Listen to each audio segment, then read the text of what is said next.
If you have the habit of over-explaining yourself, you are probably made to feel at fault all the time when you're growing up. So you've learned to over-explain repetitively in many different ways to diffuse conflicts, to please people, to cover up your anxiety at that moment in order to feel safe. And this is also a very common behavior of the insecurity attached, driven by their extreme desire to keep connections. If this is your first time here, hello, my name is Ren. I am a trauma healer and educator, and in this video, I'm going to talk about over-explaining yourself as a trauma response. So let's jump right into it. Over-explaining yourself is a fawning response, and this can be created if you're constantly blamed, accused, or wronged. And this becomes our final cry for being seen and being heard for the good essence in us. It's like we're saying, see me, I'm not that bad. Please hear me out, let me explain. So this basically becomes our last option to feel safe in that situation which we perceive as highly unsafe. Driven by strong emotions, the words can be highly emotional, non-logical, almost like babbling. It doesn't quite exonerate us. In fact, it doesn't help much. It makes us feel more at fault and more guilty. Another cause can be that if you get constantly negatively compared to other people, like your cousins, sister, brothers, or the kid from the church or classmates. So if you constantly feel like you don't compete with others and they have certain traits or certain standards that you can never achieve, you become desperate. Over-explaining yourself pretty much is the only option you've got. For example, I was constantly being compared to my cousin, who I lived with when I was adopted into my uncle's family. So basically, she is so perfect. She has the best scores in school, she's popular, and she's pretty.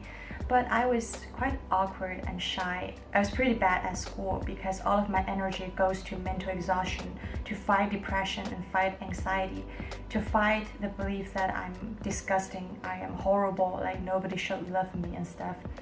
So basically, she has a standard I could never match up to. And everything, like if something goes wrong, that is definitely my fault. They would be like, well, she could do it, why can't you? You must have done something wrong. Why can't you learn from her? Be humble, don't be proud of yourself. It almost seems like they're just determined to put those labels on me. It doesn't matter what I think who I am. So faced with this kind of constant criticism and false accusation, I was angry, of course.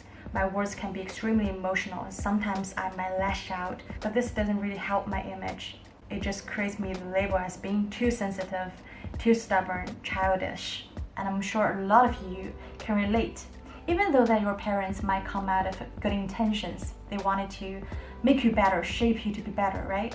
But the way they approach it is to belittle you, is to make you feel you're not good enough, like you cannot match up to the standards they have. In other families, there might be gaslighting or abuse involved.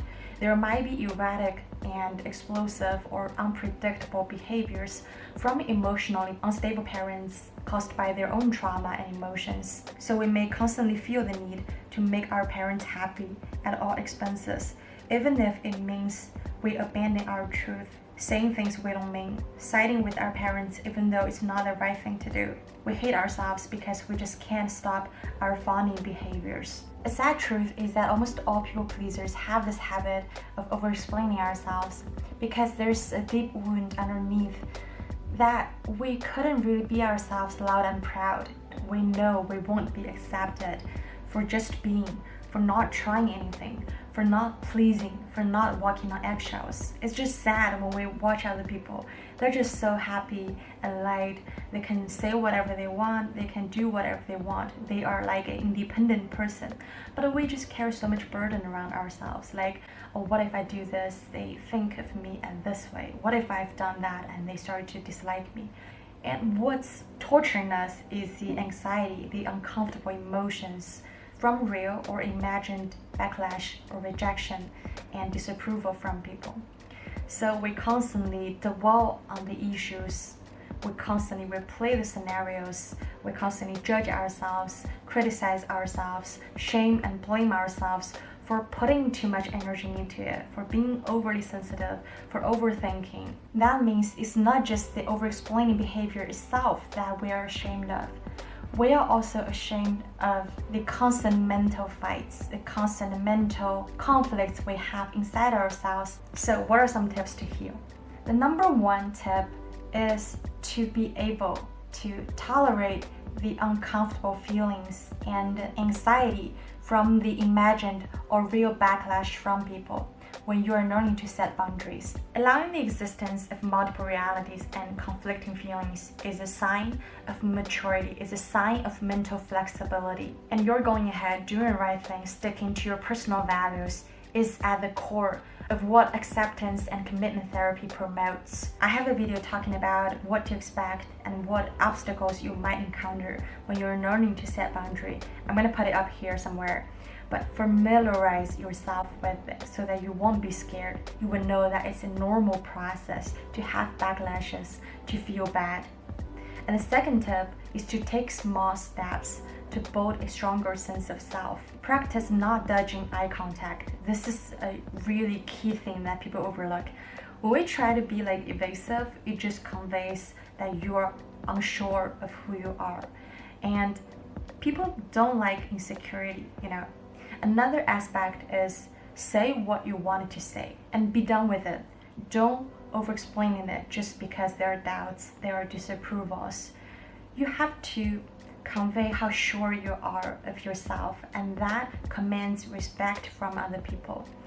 You are actually teaching others how to treat you. People respect people with boundaries. Taking small steps to help you set boundaries. Don't expect it to be done within a day or two, a week.